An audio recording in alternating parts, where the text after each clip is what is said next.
Thank you for coming today. I'm Mark Cotter. I'm the Director of Public Works.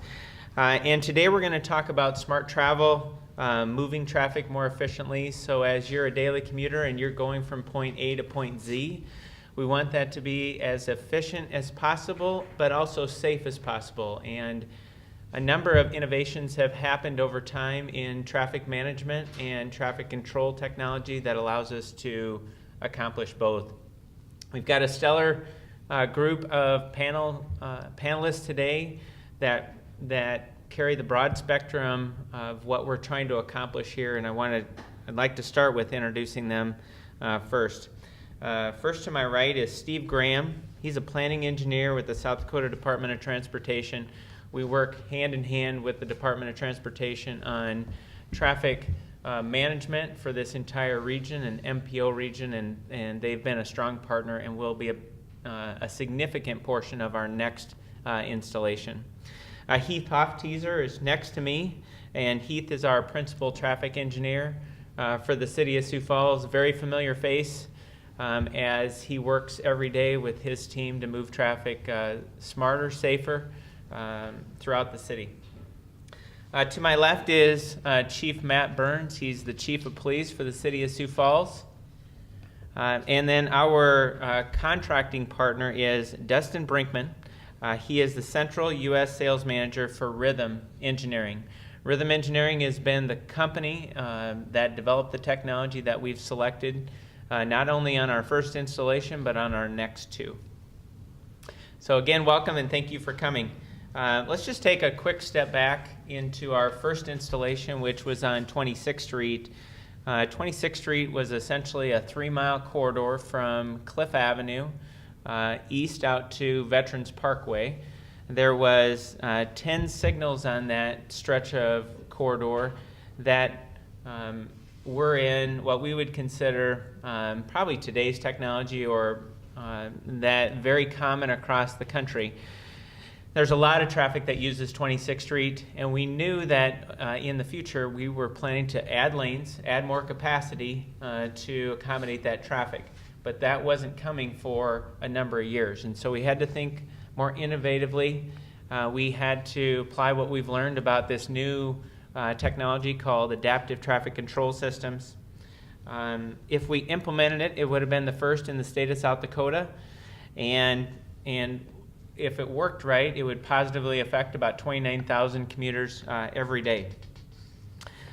We've had great success on it, and we are to the point where we're ready to move forward, but we want to, let's just spend a little bit of time, because as you go through the learning process of new technology, you have to first vet it, and we really heavily relied on our principal traffic engineer, Heath Hofteaser, to do that for us. So Heath, for the first question today, can you take us back to why we decided to implement this technology back in 2014 on 26th Street? Yep, and it actually started a few years before 2014 when Federal Highway Association started their Everyday Counts initiative, which is a program that Federal Highway started to work with states and communities to try to encourage the states and communities around the country to take innovative techniques and innovations and incorporate them into their daily operations and how they build projects and things that they do. And the first round of Everyday Counts had a large focus on the adaptive traffic signals. The DOT had attended the first summit for Everyday Counts with Federal Highway, saw the possibilities with the technology, got in touch with us at the city, and we started to have the conversations.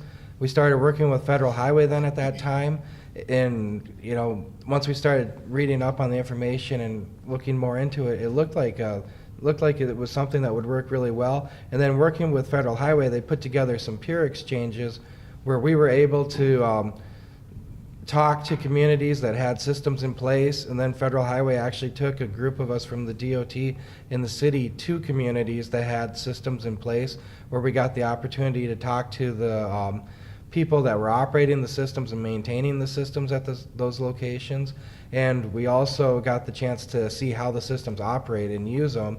And from that experience, it looked like it was something that we really wanted to implement somewhere in Sioux Falls. It looked like it had some good possibilities. That's great. I remember, Heath, when you went to some of those much larger communities and just seeing the success. Heath not only went himself with the team from the DOT and Federal Highway, but then in a later trip took the technicians, the people that keep these systems running 24/7, to see them, see how they operate, and to make sure that they were reliable, that we'd put into our system. Well, Heath, we got a number of corridors throughout the course of the city. How was 26th Street selected to be the first installation? Okay, when we started looking at where we wanted to go right away with the technology, one of the first things with the adaptive signal technology is you need good communications. And when we started looking at our corridors, East 26th Street was a corridor that had a good fiber backbone in it between our traffic signals that had been reliable for a number of years, and it's always been dependable and we could count on. So we knew that it was a good location as far as communications. And then also, just as you were talking about earlier, we have projects coming up in the future to address some lane deficiencies and some geometric issues we have where we do need to expand parts of 26th Street to get traffic through the I-229 interchange better, and we need more capacity at 26th Street and Southeastern Avenue. And when you put those into consideration, along with, we also have the train that comes through there, and we were looking at something, could we put in a system that could recover from the train faster than the current operations did? Which, in 2019, when we get more lanes and we have 26th Street go over the railroad tracks, things will improve quite a bit out there along the corridor. But this looked like a good opportunity to put something in place that could really improve operations up until that point. Get the corridor functioning better until we get a chance to make those big improvements. That's great. It sounds like we were able to buy some time from 2014 to 2019 when we'll start to see a significant construction project happen on 26th Street. Dustin, let's go to you next. Dustin, can you describe for the audience really what's the primary way people move traffic, and then what's different with adaptive traffic control technology? Sure. Over the years, really since well before the 1960s, technology has been set up with a basic controller that, for lack of a better term, is like an old sprinkler timer. You have segments set in there and predetermined cycles, predetermined sequences, so you know when you're going to get traffic. So think about when you're sitting there at a traditional traffic signal, you pull up, you start to see what's going on. You have a pretty good idea when you're going to get green. With the new technology, with Rhythm's technology with NSYNC, it's much, much different. So instead of having a pre-programmed cycle, we have set it up so we're actually evaluating traffic in real time. So our cameras, you'll see them up on the mast arms by the signals, they're not only looking to see if cars are there, but actually to look and see how many cars are there and how long they've been waiting, and make intelligent decisions with, for lack of a better term, artificial intelligence to better move traffic. So if you have a surge of traffic on one of the side streets, it can allocate more time to that. If you have more commuters during the normal rush hour, it can actually dynamically move the amount of time it has to serve that traffic. And it does it intersection by intersection, so it's not just a global thing, but it actually looks at the local intersection level and also moves traffic down the road. So really, if you think about the old technology, if you remember the old dial TVs where you had to click 1, 2, 3, 4, 5, that's what the old technology was. You had to click through every single one. Rhythm's NSYNC, think of the digital TV. When you're going to go from channel 7 to 530, you just program it in and it goes. And that's really the basic idea of how different the old technology in Rhythm's NSYNC is. That's great. Thank you, Dustin. Let's talk about the results. What results, Heath, have you seen on 26th Street since the installation? Looking at traffic flow, on average, we did a bunch of travel time studies through where we put a person in a vehicle with a GPS unit that keeps track of how long it takes to go through the corridor from the start to finish, and then using basically the GPS plot, we're able to track how long it took, how much delay they experienced when they were stopped at locations, and how many stops that they have going through a corridor.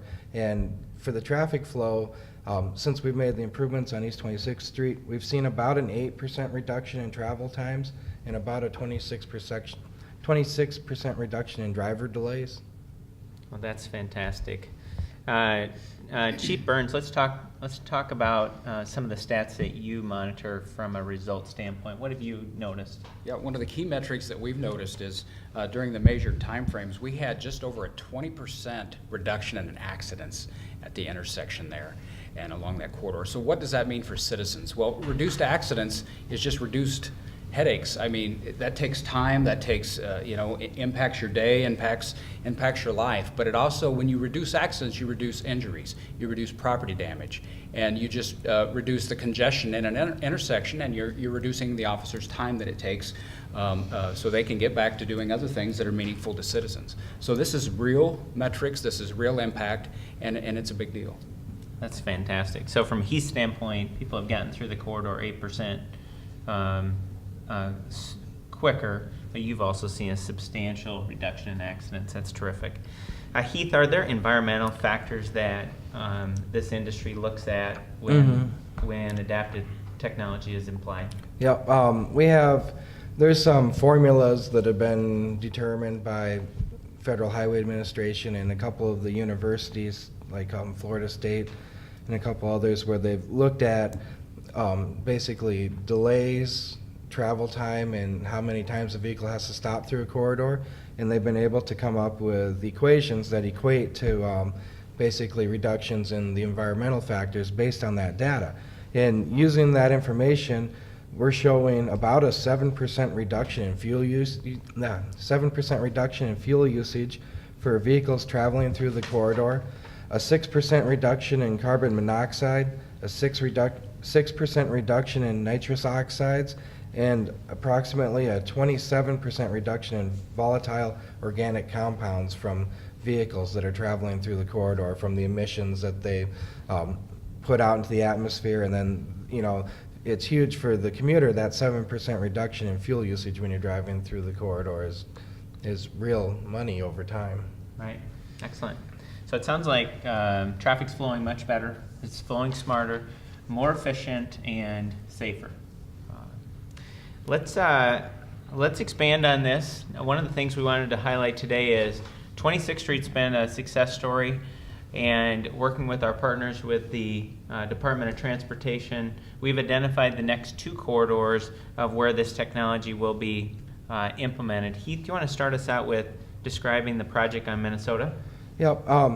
The project on Minnesota Avenue, it's it encompasses 8 intersections, and it starts at 18th Street, and it goes south through the I-229 interchange down to the I-229 northbound off-ramp.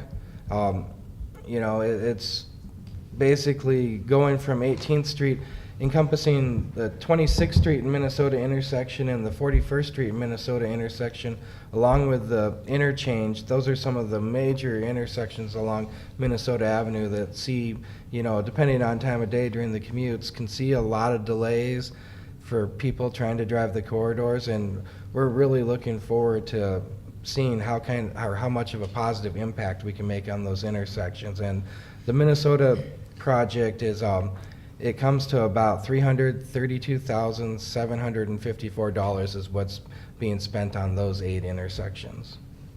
Okay, great.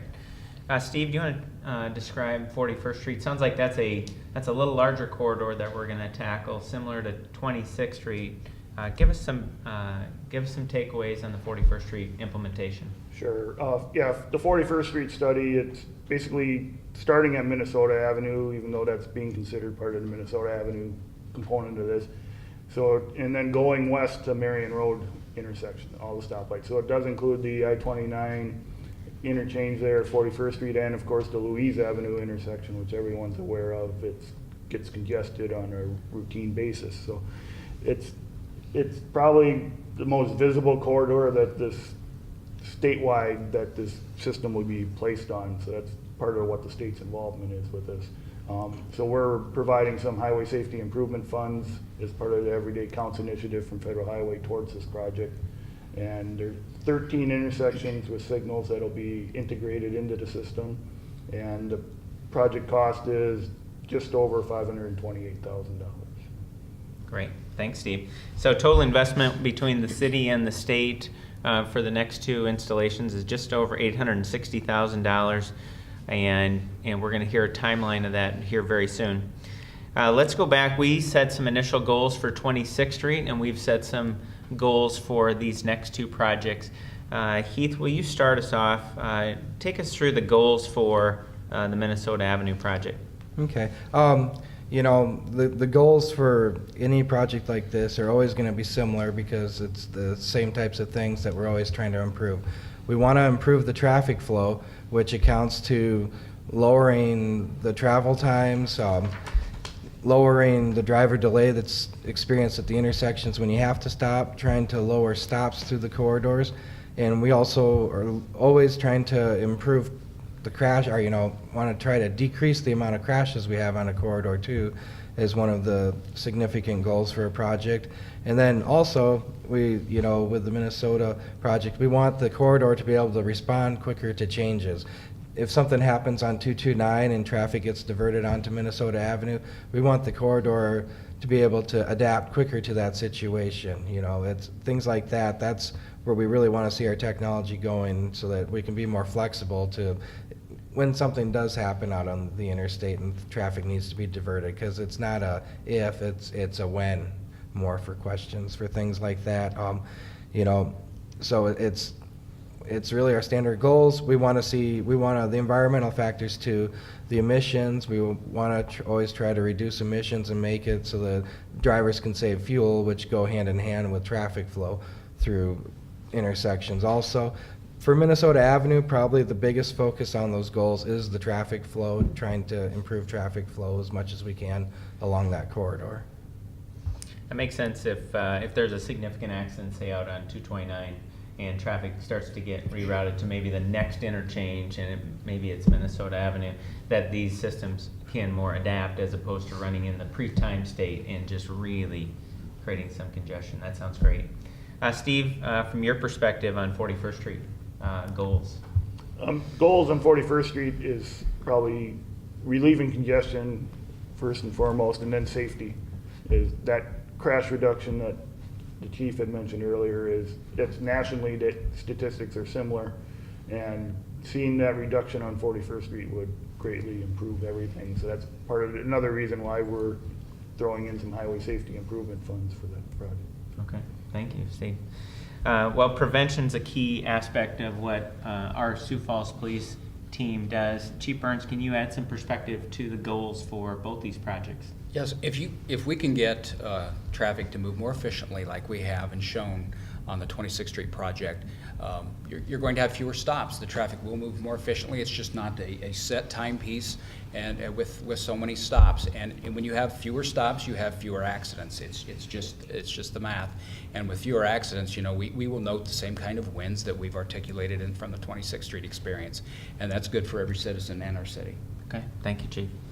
Let's go back to, just like we talked about with 26th Street, how did these two corridors get selected for the next installations?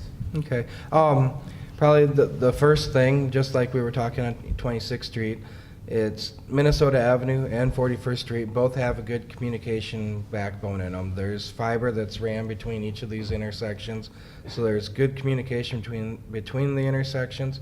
So that's number one. It's without that in place, it's hard to get a system like this to work correctly.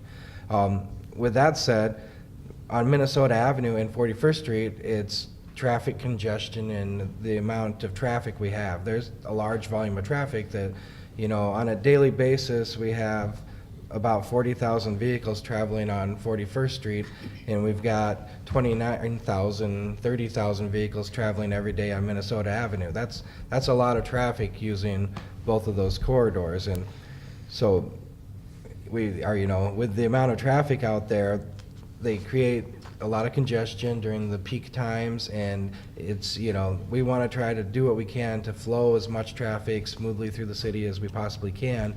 And then also, both of these corridors, and 41st Street especially, have high crash rates on them. 41st Street, you know, working with the DOT, between the I-29 interchange through really Kiwanis Avenue on 41st Street, but especially 41st and Louise to the interchange, that's some of the highest rear end crash collision rates in the entire state. And I mean, it's a real focus to what can we do on 41st Street there to try to improve traffic flow and reduce those rear end collisions we're seeing.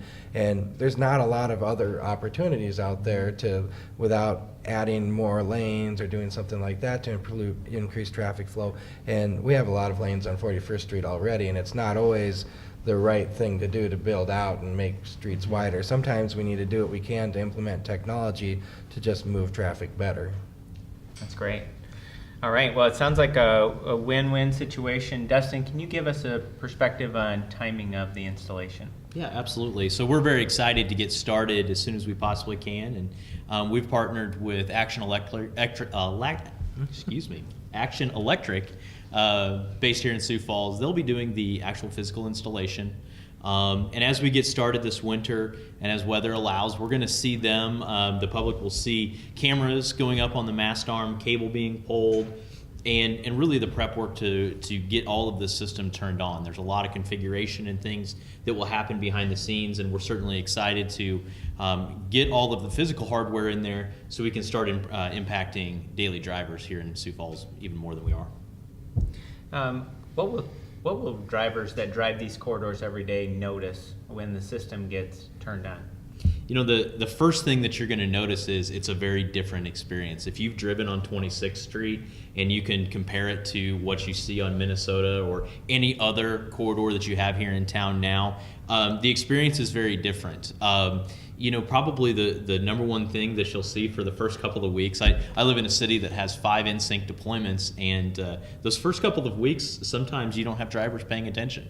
Kind of goes to what the chief and everybody's talking about with safety. The number one thing people do now, you come to the stoplight and you grab your phone and look down.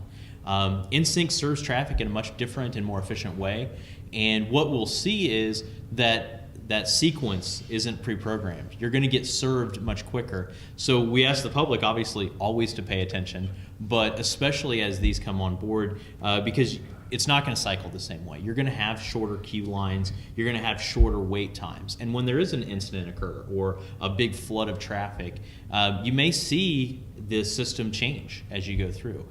It may serve 2 different movements before you get served. And that's by design because we're looking at the overall delay of the system. But rest assured, it will serve all of the occupied movements that are there as necessary. But fewer stops are the number one thing, and shorter queue lines and more efficiency across the corridors are what we're looking at. Terrific. Thanks, Dustin. Well, let's talk about overall timeline for installation. The plan is that basically this winter we'll start seeing the installation occur where, as Dustin mentioned, you'd see the Action Electric crews. They'll be out installing cameras up on the signal poles, and they'll be pulling some wires underground through our existing conduits also too. And then the plan is by early summer to be turning on the system and having it active on these corridors. Early summer. Excellent. Well, our goal ultimately is smarter travel, safer travel, and getting people more efficiently from point A to point Z. And so, first of all, make sure as Action Electric is out doing the installations, they'll be working in bucket trucks over the course of the winter. Give them pause to make sure they can do that work safely, and then sounds like this summer we're going to start to see this system turned on.